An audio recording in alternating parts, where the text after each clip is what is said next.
Saudara semua sehat, dipelihara, diberkati Tuhan. Mari kita berikan sorak-sorak yang meriah bagi Tuhan Yesus. Tidak kebetulan saudara bisa ada di rumah Tuhan untuk kembali bersekutu. Walaupun 1 bulan lamanya kita tidak bersekutu karena dihalang oleh berbagai keadaan, berbagai situasi. Tapi kalau kita bisa dikasih kesempatan Tuhan untuk berkumpul, memuji, menyembah Tuhan, ini adalah anugerah Tuhan. Saya tahu saudara telah dipelihara oleh Tuhan sedemikian rupa, dijaga dan dilindungi oleh Tuhan. Percaya tidak ada satupun sehelai rambut jatuh kalau tidak di dalam kehendak Tuhan. Sebab itu sebagai orang percaya, tetaplah percaya. Apapun keadaannya, dunia bisa bergoncang, tapi Tuhan adalah Tuhan yang pegang kendali atas segala sesuatu. Sebab itu saya tidak khawatir. Jangan khawatir terhadap apapun. Tuhan kita tahu sempurna dari awal sampai akhir, dan Dia pegang kendali atas segala keadaan. Setuju? Katakan amin. Sebab itu tetaplah percaya kepada Tuhan dalam segala keadaan apapun. Nah, hari ini saya akan sharing di minggu yang ketiga tentang merdeka. Ini berhubungan dengan hari kemerdekaan. Tapi memang tema kita adalah unlimited freedom, kemerdekaan yang tak terbatas. Sehingga saya mau sharing tentang ini. Saya berdoa ketika firman Tuhan datang dalam hidup saudara, firman Tuhan itu tidak masuk di otak secara kognitif saja, di otak kita saja, tapi dia masuk ke dalam hati kita dan membentuk sebuah pola baru, membentuk sebuah falsafah yang baru yang kita pegang dan kita lakukan secara refleks pun, buka mata tutup mata kita lakukan. Oh, hari Minggu, aku tahu hari Minggu adalah ibadah, karena dia telah membentuk pola di dalam hati kita. Jangan firman di sini saja, hanya ingin tahu saja, tapi nggak membentuk apa-apa di sini. Jadi ketika firman Tuhan datang dalam hidup kita, biarlah dia membentuk sebuah pola yang baru dalam hidup kita. Setuju? Katakan amin. Nah, merdeka, kita sebetulnya sebagai orang percaya, orang Kristen itu dimerdekakan 3. Saya dan saudara dimerdekakan dari dosa selama-lamanya. Yang kedua, kita dibebaskan, dimerdekakan dari kematian yang kekal selama-lamanya. Dan yang ketiga, kita dimerdekakan dari agamawi, hukum agamawi. Sehingga hari ini saya mau sharing tentang merdeka, tidak dibudak lagi oleh dosa. Ketika Tuhan mati di atas kayu salib dan membebaskan kita, maka kita adalah orang-orang yang merdeka dari dosa selama-lamanya. Yang percaya katakan amin. Yang percaya katakan amin. Saya berdoa firman Tuhan membentuk pola yang baru. Saya pernah cerita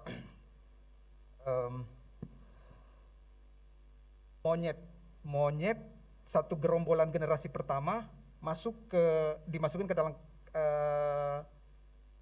kandang. Monyet gerombolan generasi pertama dimasukkan ke kandang, lalu monyet itu digantungkan buah pisang. Begitu monyet lihat buah pisang, dia langsung naik ingin ambil pisang. Tapi waktu dia ingin ambil pisang itu disemprot air. Semua yang di dalam pagar di dalam kandang itu disemprotin air, dan monyet yang naik ambil pisang disemprot air. Lalu digantungkan lagi buah. Begitu lihat buah, monyet langsung naik. Tapi begitu dia naik langsung disemprotin lagi. Terus menerus berulang-ulang kali sampai tuannya letakkan pisang di atas situ pun monyetnya sudah nggak mau tertarik lagi untuk naik ambil. Lalu masuklah monyet generasi kedua ke dalam kandang. Monyet generasi kedua begitu masuk ke dalam kandang, begitu dia lihat pisang, instingnya langsung mendorong dia untuk naik ambil. Tapi waktu dia ingin ambil pisang itu, ditarik oleh teman-temannya generasi pertama turun. Begitu monyet generasi kedua berusaha untuk ngambil, monyet generasi pertama tarik turun lagi. Terus menerus begitu sampai akhirnya monyet generasi kedua berkata, oh gak boleh. Karena kalau ambil harus ditarik turun. Lalu akhirnya monyet generasi pertama yang tadi disemprotin air dikeluarkan semua. Masuklah monyet generasi yang ketiga. Monyet gerombolan ketiga begitu masuk, lihat pisang, instingnya langsung mendorong dia naik untuk ambil pisang itu. Tapi begitu dia ingin ambil, maka monyet generasi yang kedua tadi tarik turun lagi. Monyet generasi ketiga begitu naik ambil, yang kedua tarik turun lagi. Begitu seterusnya sampai generasi berikutnya, mereka melakukan hal yang sama. Nah, pertanyaan begini, kenapa mereka melakukan hal yang sama begitu? Karena telah terbentuk polanya di dalam hidup dia. Oh, kalau ada orang naik ambil pisang, kalau ada monyet naik ambil pisang, ditarik turun. Jadi siapapun yang akan naik akan terus ditarik turun. Secara refleks mereka melakukannya. Nah, saya dan saudara, ketika firman Tuhan datang dalam hidup kita, biarlah itu membentuk sebuah pola dalam hidup kita yang baru. Sehingga tutup mata, buka mata pun kita lakukan. Di mana situasi apapun kita melakukan. Karena telah terbentuk di dalam hati kita. Yang mau katakan amin. Nah, saya akan baca beberapa ayat firman Tuhan. Saya akan sharing dari ayat ini saja. Yohanes pasal 8 ayat 30 sampai ayat 36. Saya akan bacakan ayatnya yang ke 36 saja. Kalau saudara punya Alkitab, saudara bisa baca di situ. Jika putra itu memerdekakan kamu, kamu pun benar-benar merdeka. Jika Yesus memerdekakan saya pun benar-benar merdeka. Ganti kamu dengan kata ganti saya ya, diri ya. Jika Yesus memerdekakan saya pun benar-benar merdeka. Kita baca dengan suara yang keras, 1, 2, 3. Yesus memerdekakan saya pun benar-benar merdeka. Sekali lagi dengan suara yang keras, 1, 2, 3. Jika Yesus memerdekakan saya pun benar-benar merdeka. Yang percaya kita berikan sorak-sorak yang meriah bagi Tuhan Yesus. Dia sudah memerdekakan saya dan saudara. Maka kita benar-benar merdeka. Nah, pertanyaannya begini, kalau begitu kita merdeka dari apa? Merdeka bebas dari utang kah? Bebas dari sakit penyakit kah? Bebas dari penderitaan kah? Atau bebas dari mana? Merdeka dari apa? Nah, ternyata ayat selanjutnya menjelaskan begini. Tuhan berbicara kepada orang Yahudi yang percaya. Lalu mereka mulai komplain dengan protes dengan Tuhan. Kami ini keturunan Abraham, kami tidak pernah dijajah oleh siapapun.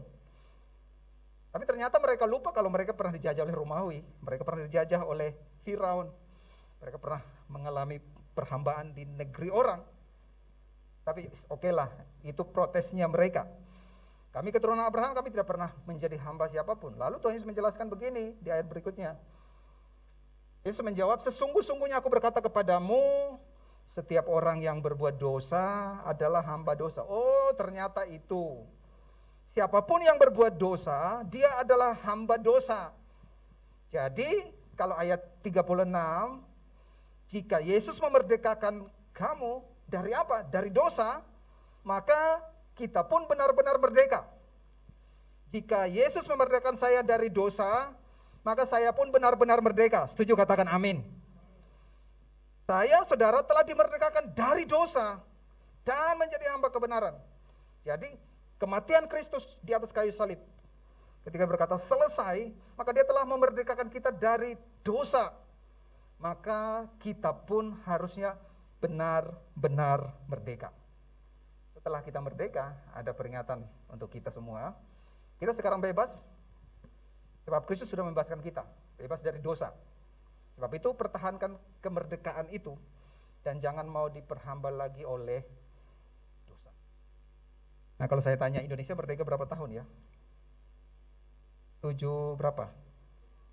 76. Oke, kita merdeka dari penjajahan asing, Belanda, Jepang. Nah, tapi ternyata kita juga masih, setelah merdeka kita ternyata jatuh ke perhambaan atau penjajahan yang bentuknya lain ternyata.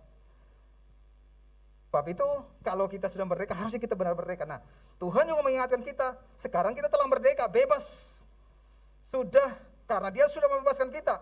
Karena itu pertahankan kemerdekaan itu dan jangan mau lagi diperhamba oleh dosa. Pertanyaannya begini, bisa tidak kita diperhamba lagi oleh dosa? Bisa nggak ya? Bisa nggak Pak Jimmy ya? Sangat bisa. Nah, coba kita lihat status kita dari masa tahapan hidup kita, dilihat secara dari pemahaman hamba teologi. Sebelum Adam dan Hawa jatuh, maka status mereka adalah mungkin berdosa, mungkin tidak berdosa. Tapi setelah Adam dan Hawa jatuh ke dalam dosa, status mereka adalah tidak mungkin tidak berdosa. Semuanya berdosa, mereka telah berdosa. Ketika mereka jatuh, semua orang dari generasi mereka ke bawah telah berbuat dosa. Sebab itu disinilah kita perlu juru selamat. supaya kita dimerdekakan, kita dibenarkan. Nah, lalu ketika Yesus menyelamatkan kita, membebaskan kita dari dosa, maka status kita adalah di dalam Kristus. Status kita kembali seperti sebelum kejatuhan. Mungkin berdosa, mungkin tidak berdosa. Artinya bisa saja dia berdosa, bisa saja dia dijajah lagi. Sebab itu di sini kita perlu Roh Kudus untuk menguduskan kita. Sekarang posisi kita ada di mana? Di sini kan? Sini dan sini ya. Kita belum di sini. Setelah di sini sudah dipisahkan dari dosa selama-lamanya. Orang nggak bisa berbuat dosa lagi. Tapi status posisi kita masih di dalam sini. Sebab itu mungkin saja kita bisa dijajah. Itu kita bisa melihat walaupun dia di dalam Kristus, Yesus, tapi mungkin dia sedang bergumul dengan dosa. Kalau saya mau sampaikan begini, dosa itu saya gambarkan seperti ular yang bisanya paling mematikan. Ular apa ya? Kalau kena gigit itu butuh menit saja untuk mati. Kobra India katanya. Itu kalau digigit 15 menit orangnya harus mati, langsung mati. Paling berbisa. Nah, dosa itu seperti ular kobra itu. Nah, efek daripada dosa itu adalah bisanya. Begitu dia pagut kita, dia melepaskan gigitannya dan bisanya masuk, maka akhirnya adalah kematian. Pasti mati. Tetapi oleh kematian Sang Juru Selamat mematahkan kematian itu sendiri. Kematian dimatikan dengan kematian itu sendiri. Sehingga ularnya, bisanya itu dihilangkan.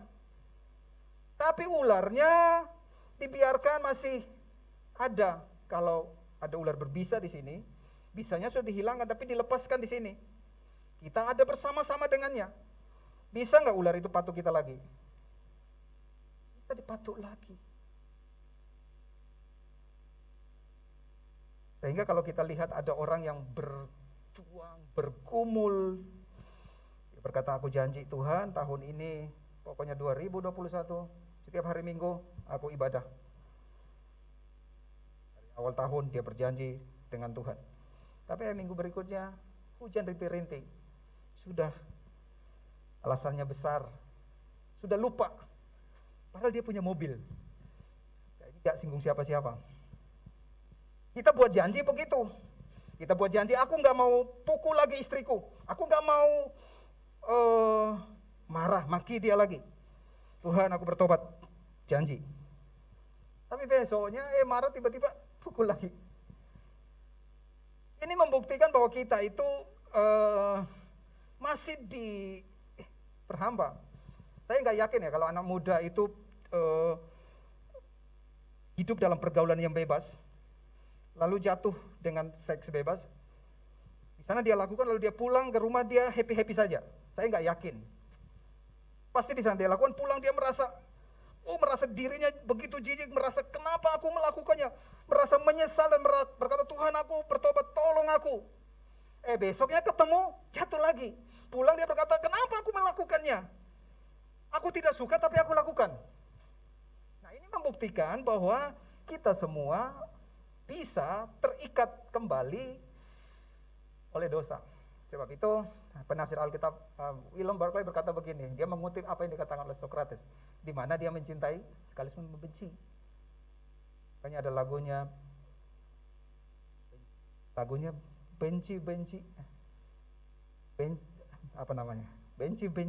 tapi rindu. Dia berkata, kenapa aku melakukannya? Aku bertobat Tuhan, aku nggak mau lakukan lagi, tapi jatuh lagi. Nah, ini hanya membuktikan bahwa kita ini masih bisa. Dan itu bukan terjadi jemaat saja, pendeta pun begitu. Bukan pendeta saja, rasul pun mengalami. Rasul Paulus pernah berkata kepada kita, saya nggak mau kasih tahu dia jatuh di bagian mana, dosa apa, karena ada dalam Alkitab, saudara bisa cari sendiri. Tetapi dia mengingatkan kita kembali di Roma 7, sebab aku tidak memahami apa yang aku lakukan, karena apa yang aku kehendaki tidak aku lakukan, tetapi apa yang aku benci itulah yang aku lakukan. Sehingga sekarang bukan lagi aku yang melakukan, tetapi dosa yang tinggal di dalam aku. Sebab apa yang baik yang aku kehendaki tidak aku lakukan, tetapi apa yang jahat yang tidak aku kehendaki itulah yang aku lakukan.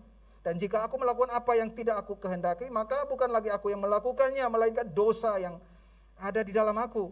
Jadi aku mendapati hukum ini ketika aku hendak melakukan yang benar, yang jahat yang muncul padaku. Lalu di bagian terakhir berkata begini, aku manusia celaka, siapa yang membebaskan aku dari tubuh maut ini? Siapa yang membebaskan aku dari tubuh kematian ini? Paulus sendiri mengatakannya. Nah, para penafsir berkata, ketika Paulus mengutip ayat 24, dia mengutip mitologi Romawi kuno, di mana Raja Micentius menghukum para tawanannya dengan mengikat tawanannya dengan mayat yang sudah busuk, seperti ini. Itu mayat diikat dengan tawanannya yang masih hidup, lalu diikat erat-erat dan diletakkan di padang gurun. Begitu kena panas, maka ulat-ulatnya keluar daripada orang mati itu dan mulai menggerogoti, menggigiti orang yang masih hidup itu sampai mati. Makanya Paulus berkata begini, kalau begitu siapa yang melepaskan aku daripada tubuh kematian, tubuh kebinasaan ini? Ya, seperti itu. Ketika diikat dengan dosa, maka kita diikat dengan kematian itu dan dia akan keluar. Jadi dosa itu sebetulnya begini, bukan sekedar perbuatan jahat yang kita lakukan. Dosa adalah suatu kuasa yang melekat di hati. Dan kalau dibiarkan dia akan menggerogoti kita dan membinasakan kita. Jadi dosa bukan hanya sekedar buat salah, bukan. Tapi itu sesuatu yang melekat di hati kita dan akan menggerogoti kita. Makanya Paulus berkata, kalau begitu siapa yang mau melepaskan aku daripada tubuh kematian ini? Nah, saudara bisa menemukan jawaban Paulus ada di situ, di Roma pasal 7. Tapi saya hari ini mau sharing, kalau begitu, semua kita bisa kembali diperbudak begitu. Kalau begitu solusinya apa? Saya ingin sharing dengan dua poin di sini.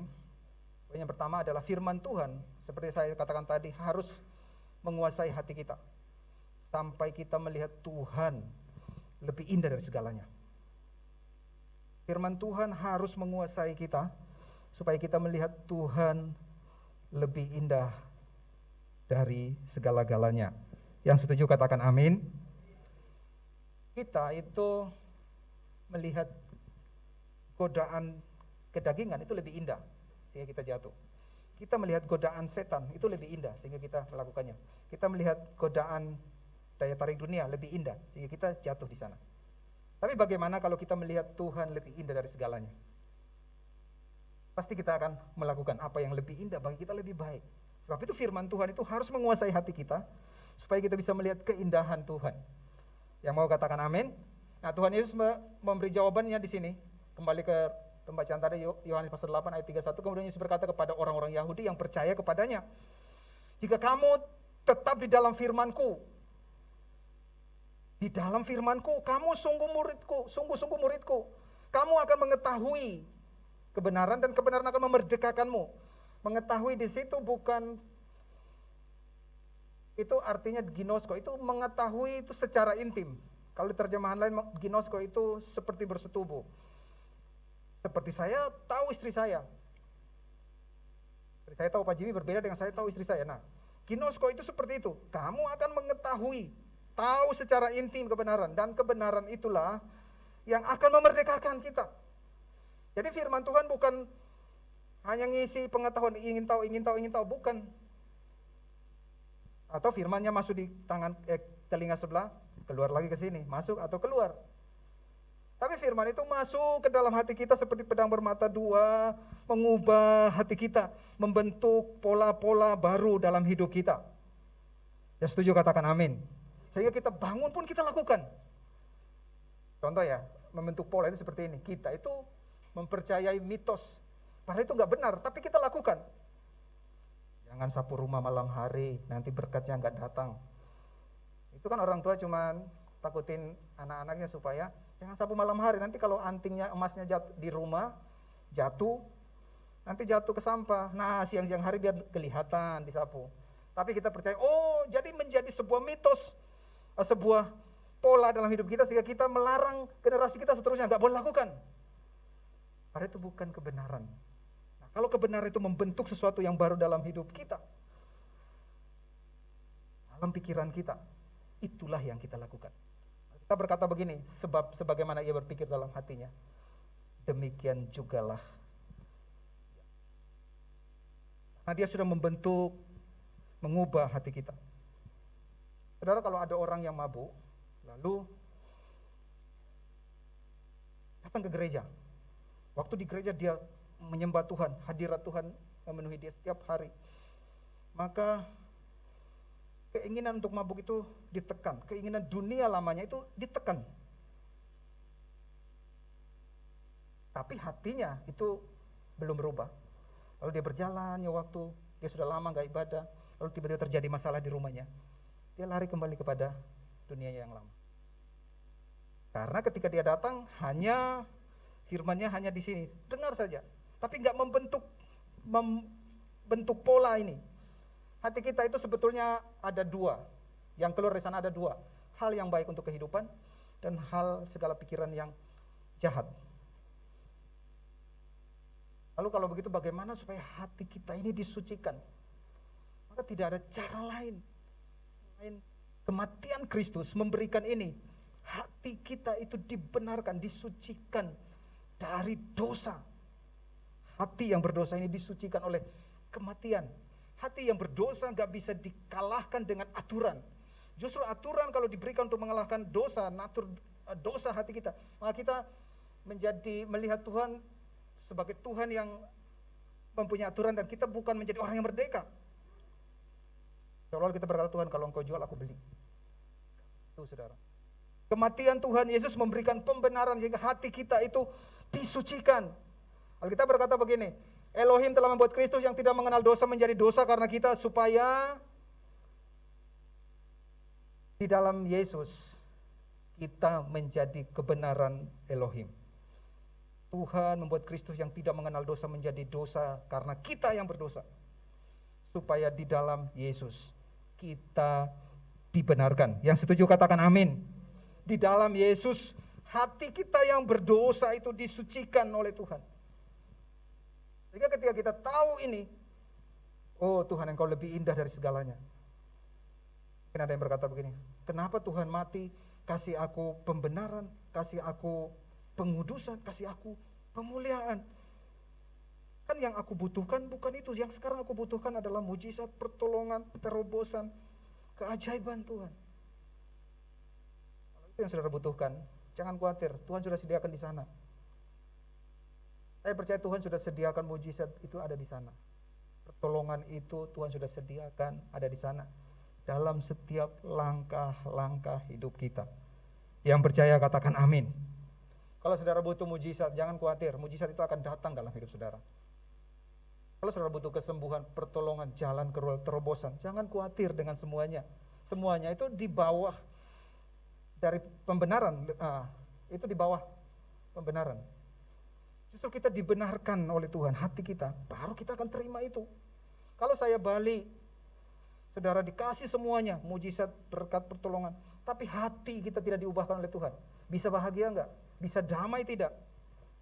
Bisa menikmati semuanya tidak? Justru ketika kita punya semuanya, keluarga malah berantakan, hidup malah berantakan. Karena problem utama kita bukan ditolong atau tidak ditolong. Problem utama kita adalah di hati kita. Sehingga kematian Tuhan itu menyucikan dan mengubah hati kita. Yang setuju katakan amin. Hati kita itu adalah hati yang berdosa diubahkan Tuhan. Itu adalah esensi sesungguhnya dari kebutuhan kita. Coba kalau saya balik, Tuhan kasih semuanya, tapi berantem terus dalam rumah tangga, mau enggak? Pasti enggak mau. Masalahnya di mana? Bukan masalah berkatnya, masalahnya di hatinya. Jadi kalau hati kita tidak diubahkan, maka kita tidak bisa melihat Tuhan yang lebih indah. Waktu kita melihat Tuhan, harusnya aku yang mati di atas kayu salib, tapi Engkau yang mati. Maka dia lebih indah daripada segala-galanya. Setuju katakan amin. Kalau saya balik, punya semuanya tapi nanti mati di dalam kekekalan, mau enggak? Enggak mau toh. Tuhan beri yang lebih indah daripada semua yang sementara. Sehingga ketika kita melihat, oh pembenaran, justification yang Tuhan berikan, oh itu lebih indah dari segala-galanya. Itu yang membuat kita melihat Tuhan lebih indah. mengubah hati kita.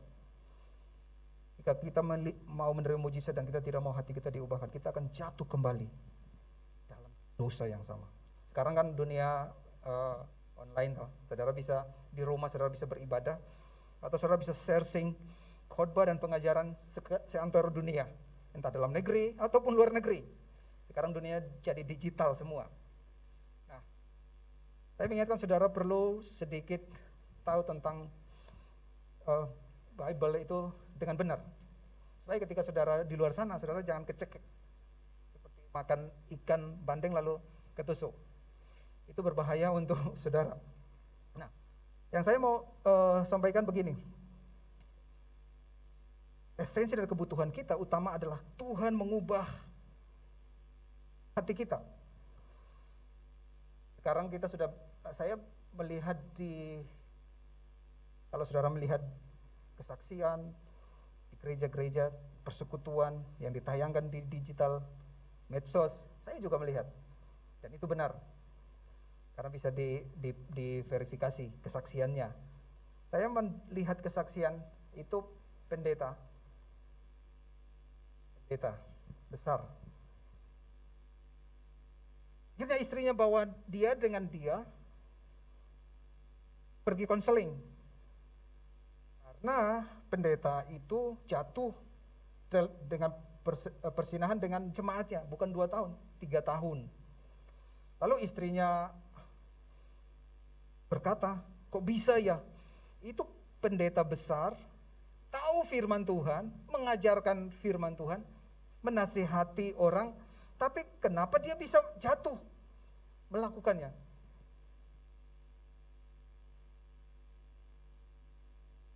Saya melihat itu, saya ingat begini, natur manusia yang berdosa ini memiliki ini.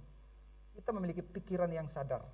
Seperti sekarang, kalau saya berkhotbah, saya memakai pikiran sadar saya menyiapkan outline, saya mengatur kata-kata saya supaya saya menyampaikan dengan benar, tidak salah, supaya saudara bisa mengerti. Yaitu pikiran sadar kita. Tetapi di waktu yang bersamaan, saya juga mempunyai pikiran prasadar, yang di dalamnya menyimpan ribuan memori, baik yang tidak baik maupun yang baik. Seperti saya ingat ketika saya ulang tahun, ada orang yang memberi saya hadiah. Simpan di dalam alam setengah sadar prasadar saya, tetapi itu tidak saya pakai sekarang, tapi simpan di sana dan saya tidak lupakan. Sama semua dengan kita yang duduk di tempat ini. Saudara bisa di gereja, saudara dengan kesadaran sadar, saudara bisa seperti malaikat baik. Tetapi di dalam alam prasadar kita menyimpan ada begitu banyak hal. Kita menyimpan kesombongan, kita menyimpan pengalaman-pengalaman, dosa-dosa dalam hati kita yang kita ingat. Fantasi-fantasi dalam hati kita yang kita ingat di sana, tapi kita nggak pakai. Nah, dia simpan di sana, kita nggak lupa. Tunggu nanti suatu waktu, dia mempunyai kesempatan, dia akan keluar. Aku nggak sombong, aku nggak korupsi, oke sekarang. Tapi nanti karena pengalaman itu pernah simpan di dalam alam prasadarnya, nanti begitu ada kesempatan, ada dorongan insting dari dalam untuk melakukannya. Jadi kalau pendeta itu bisa khotbah tapi dia bisa jatuh, maka kemungkinan sebelum dia menikah, mungkin dia pernah jatuh dalam seks bebas. Lalu dia bergumul dengan dirinya, bagaimana aku bisa melepaskannya Tuhan? Kalau sekolah teologi, belajar firman pasti terbantu. Lalu akhirnya dia belajar firman Tuhan. Waktu dia menyampaikan firman Tuhan, keinginan itu sedikit ditekan. Tapi hatinya belum diubah. Keinginannya ditekan, dia masih mengingatnya di dalam alam prasadarnya. Begitu ada kesempatan, ada dorongan yang keluar, dan akhirnya dia melakukannya. Semua kita mungkin mungkin punya hal yang sama. Di gereja kita bisa baik, tapi suatu ketika, karena kita telah menyimpan begitu banyak hal di dalam alam prasadar kita, mungkin suatu waktu ada kesempatan, dia akan keluar. Sebab itu ada kematian Tuhan di atas kayu salib, dia menyucikan hati kita ini. Ya, baca ayat ini. Biarlah kita memperhitungkan dirimu sendiri sebagai orang yang benar-benar mati terhadap dosa, namun hidup bagi Elohim di dalam Yesus Kristus Tuhan. Oleh karena itu, biarlah dosa tidak berkuasa dalam tubuhmu yang fana, sehingga membuat kita menuruti segala keinginannya. Bagaimana? Biarlah aku memperhitungkan diriku yang harusnya mati, tetapi dia mati menggantikan aku, sehingga dosa itu mati, dan aku hidup bagi Tuhan Yesus. Itu akan membawa pembaharuan dalam pikiran kita. Semakin hari keadaan kita semakin baik. Semakin hari keadaan rumah tanggamu makin baik, pernikahanmu makin baik, keluargamu makin baik. Yang setuju katakan amin. Sebab itu ketika kita datang kepada Tuhan, biarlah itu kebenaran itu mengubah kita terus. Saya percaya ketika kebenaran mengubah hidupmu, keadaanmu jauh lebih baik. Jadi kita melihat Tuhan lebih indah daripada segalanya, keadaan kita jauh lebih baik. Sebab itu, biarlah firman Tuhan, tinggal di dalam firman Tuhan, maka kita adalah sungguh-sungguh murid, dan kita akan tahu kebenaran secara intim, dan kebenaran akan mengubah hidup kita, mengubah hati kita. Yang setuju katakan amin. Yang kedua, saya minta Pak Noel bisa maju. Bagian yang terakhir. Kasih karunia Tuhan yang ditanam dalam roh kita, dalam hati kita, harus dikaitkan dengan natur dosa kita. Ini untuk mematikan natur dosa kita. Martin Luther pernah berkata begini, kita adalah orang yang dibenarkan, tetapi pada saat yang sama juga kita adalah orang berdosa. Jadi kita memiliki dua hal ini dalam diri kita. Kita punya masa lalu dan kita punya masa depan. Kita selalu berjalan dengan ini semua. Karena begini, di dalam diri kita itu ada natur dosa. Nah, tadi kita disucikan, tetapi natur dari dosa itu masih lekat di hati kita. Dan untuk mematikannya perlu pengkudusan di sini. Roh Kudus terus bekerja,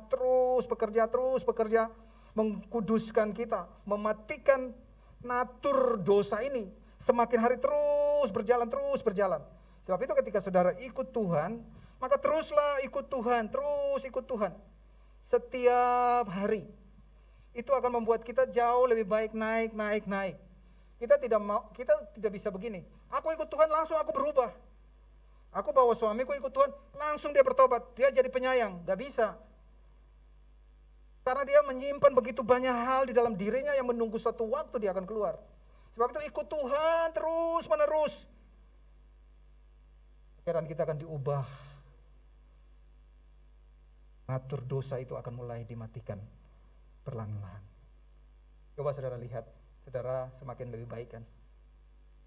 Lebih baik dari dulu enggak? Saya melihat saudara lebih baik dari dulu. Saudara ikut Tuhan, terus kenal Tuhan. Oh Tuhan. Mungkin saudara mengalami pergumulan, saudara berdoa dengan air mata, tapi saudara tidak tinggalkan Tuhan. Saudara sedang bergumul dengan suami, istri, anak, orang-orang di sekitarmu, dengan dirimu, tapi gak tinggalkan Tuhan. Memang untuk mematikannya, natur dosa tidak bisa kita hilangkan begitu saja. Sampai kita dengan sengaja memaksa diri kita untuk mengikuti tuntunan Roh Kudus. Gak bisa dimatikan begitu saja. Kita memang dengan sengaja untuk mengikuti. Dan kalau kita melakukannya, kita seperti pikul salib, seperti menyalibkan diri sendiri. Karena kita memang berdiri di pihak yang berlawanan. Kalau ayat ini berkata begini, kamu telah dimerdekakan dari dosa dan menjadi hamba kebenaran. Lalu seandainya saya di dalam kebenaran dan saya melakukan kebenaran, it's okay. Tapi kalau saya di dosa dan saya rindu untuk kebenaran, maka saya harus secara sengaja untuk melangkahkan kaki saya kepada kebenaran. Dan itu seperti menyakitkan. Aku malas ibadah.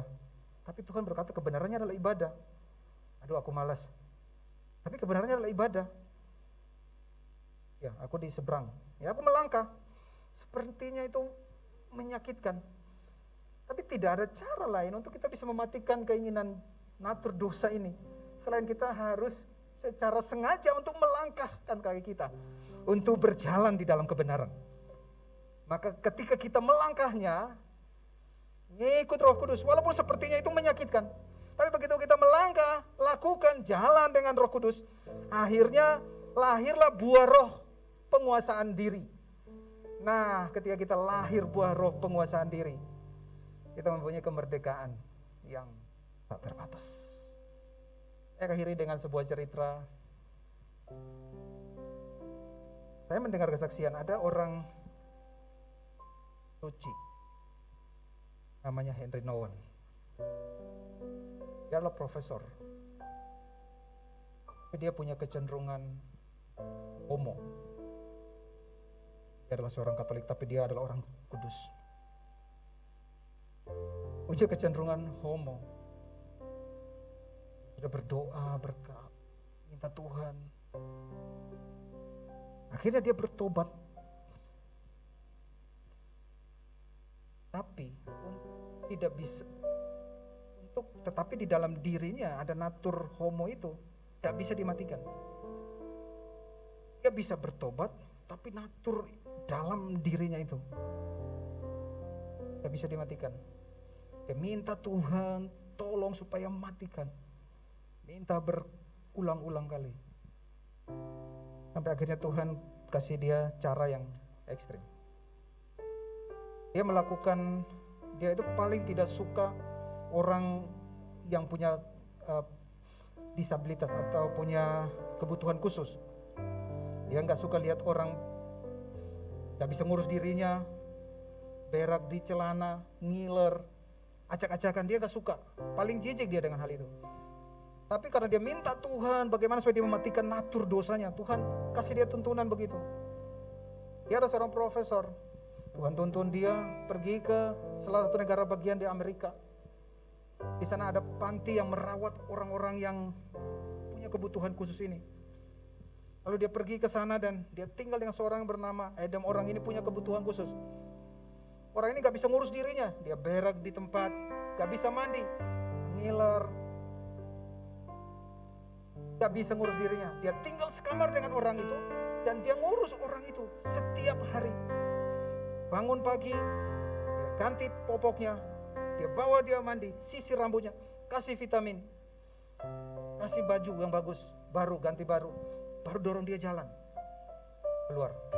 Satu ketika temannya Philip Yancey datang dan ingin ketemu dengan dia pagi-pagi. Dia berkata, tunggu dulu, kamu tunggu ya. Dia masuk ke kamarnya, dia ngurus orang ini kira-kira 2,5 jam baru dia keluar, dia dorong keluar. Lalu temannya berkata, dia ngomong kepada temannya begini, sorry ya, setiap hari saya menghabiskan 2,5 jam untuk ngurus Adam. Temannya berkata, kamu itu adalah profesor yang ngajar di Harvard, yang ngajar di Yale University. Ngapain kamu melakukan pekerjaan itu? Itu kan bisa dilakukan oleh suster. Tapi dia berkata begini, itu dulu beberapa tahun yang lalu saya pernah berpikir seperti ini. Tapi Tuhan punya kehendak yang lain. Dengan melakukan ini, apa yang bagiku memang benar-benar tidak aku sukai, maka natur dosa, natur homo dalam diriku mulai dimatikan oleh Tuhan secara perlahan-lahan. Aku bersyukur Tuhan tuntun aku, karena dia ingin mematikan secara ekstrim, dituntun oleh Tuhan. Dan dia tinggal di tempat itu, ngurus orang itu selama 10 tahun. Kadang-kadang kita harus memaksa diri kita melangkah untuk melakukan hal yang memang tidak kita sukai, karena tidak ada cara lain untuk kita bisa mematikan natur dosa dalam diri kita. Oke, Tuhan sudah memerdekakan kita. Efek daripada dosa itu telah dihilangkan oleh Tuhan. Efek dari dosa adalah kematian yang kekal. Sudah dihilangkan. Tapi Paulus berkata begini, lalu kalau gitu siapa yang melepaskan tubuh binasaku ini? Karena kalau dibiarkan dia akan menggerogoti diriku. Tidak ada cara lain selain kita memang harus memaksa diri kita untuk melakukan memang apa yang tidak kita sukai, atau kita melakukannya menuruti kehendak Roh Kudus. Maka dengan demikian muncullah buah roh yang namanya kasih, kesabaran. Yang terakhir adalah penguasaan diri. Kita sudah sampai kepada buah roh itu. Kita sudah berjalan di dalam pengkudusan. Itu adalah hidup kita semua. Kalau saudara minta ke saya tumpangkan tangan dan langsung bertobat, enggak bisa. Ketika kita dibenarkan oleh Tuhan, maka kita harus berjalan di dalam sanctification, penyucian. Itu prosesnya terus berjalan.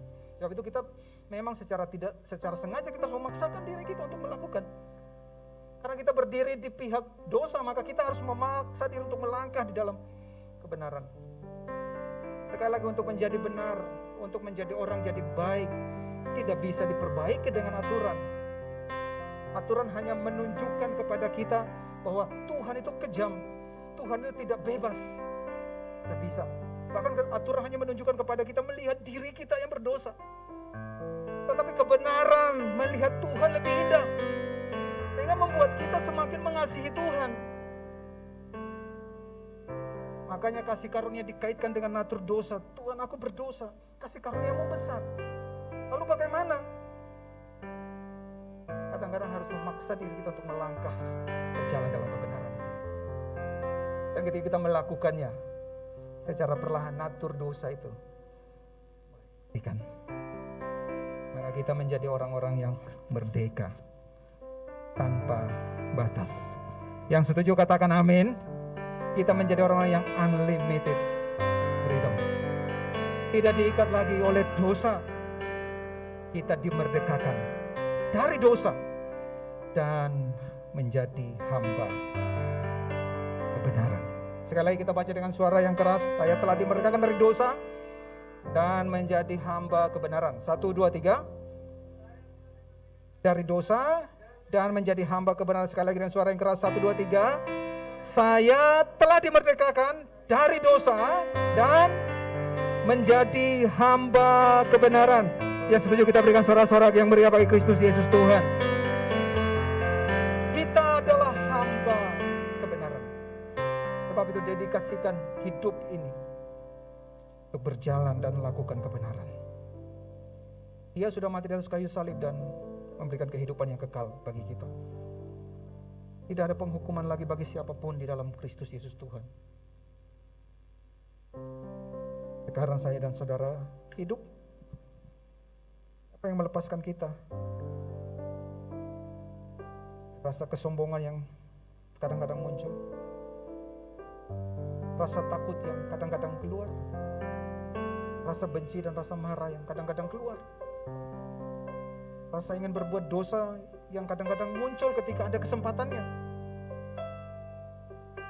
Kita bisa berkata tidak, tapi suatu ketika ada kesempatannya, dia seperti sebuah dorongan dari insting kita yang kuat dari dalam, mendorong kita untuk kita melakukannya. Nah, kalau begitu siapa yang bisa melepaskan kita dari itu? Ada yang bisa melepaskan kita. Hanya Tuhan Yesus yang bisa melepaskan kita. Hanya kasih karunia-Nya yang bisa melepaskan saya dan saudara. Apa yang bisa membuat keadaan kita baik, anak-anak kita baik, pekerjaan kita baik, masa depan kita baik, tubuh kita sehat, keluarga suami baik. Gak bisa. Hanya Tuhan yang bisa membuat semuanya menjadi baik. Saya sudah dimerdekakan selama-lamanya dari dosa. Dan sekarang saya mendedikasikan hidup untuk melakukan kebenaran sampai selama-lamanya. Yang setuju katakan amin. Mari kita persiapkan diri kita terima tubuh dan darah Yesus. Kalau saudara belum menerima, saudara bisa ambil di belakang. Kita semua bersyukur kita sudah dimerdekakan dari dosa. Kalau saudara sudah menerima, mari kita bangkit berdiri. Saudara bisa mengangkat roti. Kita bersyukur kematian Kristus telah mematahkan maut. Maut dikalahkan oleh kematian. Oleh kematian siapa? Kematian Tuhan Yesus. Kalau kita mendengar, melihat cara pengobatan di Tiongkok kuno dulu, ada satu metode pengobatan, yaitu mematikan racun dengan meracuni racun. Dalam tubuh kita ada racun yang mematikan. Maka racun dalam tubuh itu dimatikan dengan apa? Racun. dalam tubuh kita itu mati, kematian. Dosa membuat kita mati, terhukum selama-lamanya. Lalu bagaimana dengan kematian yang kekal itu bisa dikalahkan? Gak ada cara lain.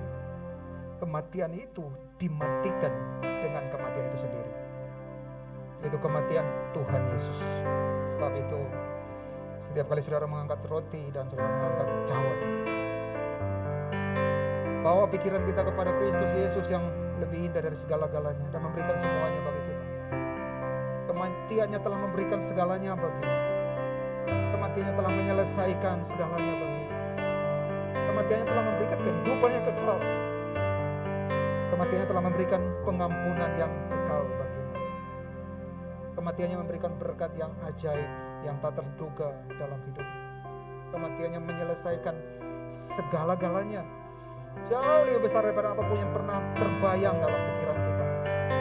Sebab itu setiap kali kita mengangkat roti dan anggur, kita harus mengingat kepada keindahan salib Kristus yang telah memberikan semuanya bagi kita. Kita yang harusnya mati, tapi Dia yang mati. Kita yang harusnya terhukum dalam penghukuman yang kekal, tapi Dia mengalahkan, mematikannya dengan kematiannya. Sebab itu mari saudara yang menerima tubuh dan darah Yesus, angkat tinggi-tinggi roti melebihi tinggi kepala saudara. Kami bersyukur dan kami berterima kasih. Tuhan Yesus mengasihi kami sehingga Engkau mati untuk membebaskan kami. Siapa yang bisa membebaskan kami daripada tubuh kematian ini? Tetapi puji Tuhan, oleh kasih karunia Tuhan kami diselamatkan oleh iman. Itu bukan hasil usaha kami, tetapi itu adalah pemberian Tuhan bagi kami. Kami bersyukur Tuhan ketika kami mengangkat roti. Kami melihat Tuhan lebih indah daripada segala-galanya. Karena Engkau memberikan segala-galanya bagi kami, lebih besar daripada apapun yang pernah kami miliki di dunia ini. Terima kasih Tuhan, Engkau melihat semua anak-anak-Mu yang sudah Engkau selamatkan, sudah Engkau tebus dan sudah Engkau kasihi. Dan selama-lamanya Engkau kasihi, selama-lamanya Engkau kasihi, selama-lamanya Engkau berkati, selama-lamanya Engkau ampuni, telah memberikan segala-galanya bagi mereka. Hari ini kami mengangkat roti karena kami percaya Tuhan, dan kami menyerahkan hidup kami kepada Tuhan. Selama kami hidup, kami menjadi hamba kebenaran. Terima kasih Bapa, kami bersyukur buat tubuh Yesus yang dipecah-pecahkan untuk kesembuhan sakit penyakit tubuh kami. Jadi kalau Bapak Ibu Saudara setuju dengan pernyataan iman ini, serukan dalam nama Yesus dan kita makan bersama-sama. Inilah tubuh Yesus yang telah dipecah-pecahkan untuk kesembuhan segala sakit penyakit dan kelemahan kita. Terima dengan iman di dalam nama Yesus.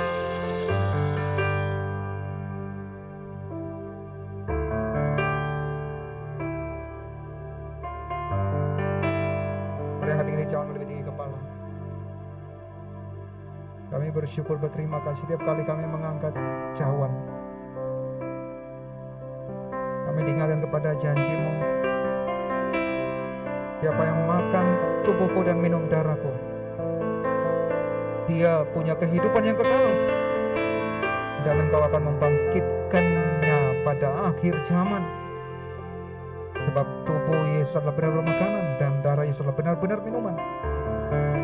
Siapa yang makan tubuhku dan minum darahku, dia tinggal di dalam Yesus dan Yesus tinggal di dalamnya.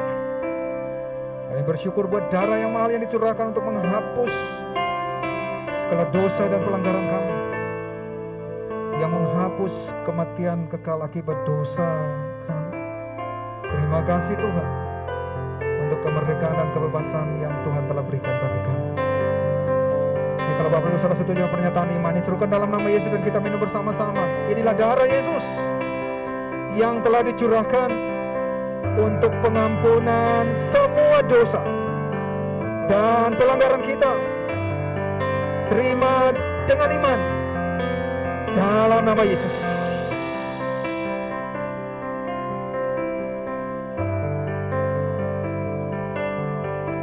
Saudara bisa bersyukur buat kebaikan Tuhan.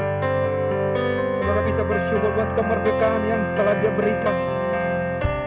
Saudara bisa bersyukur buat semua yang baik yang Dia telah kerjakan dan Dia telah selesaikan bagi kita di atas kayu salib. Buat keselamatan kekal yang telah Dia selesaikan di atas kayu salib. Buat pengampunan yang kekal yang selalu tersedia bagimu. Buat pertolongan yang selalu tersedia bagimu. Buat pemeliharaan dan penyertaan yang selalu ada bagimu.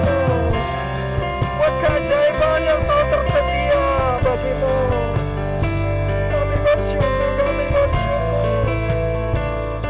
Terima kasih. Terima kasih.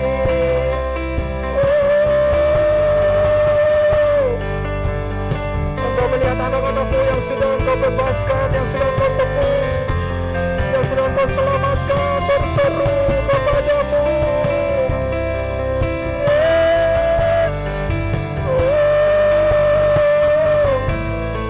Kami bersyukur, kami berterima kasih.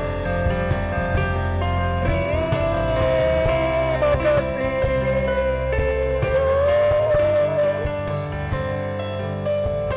Engkau baik bagi kami.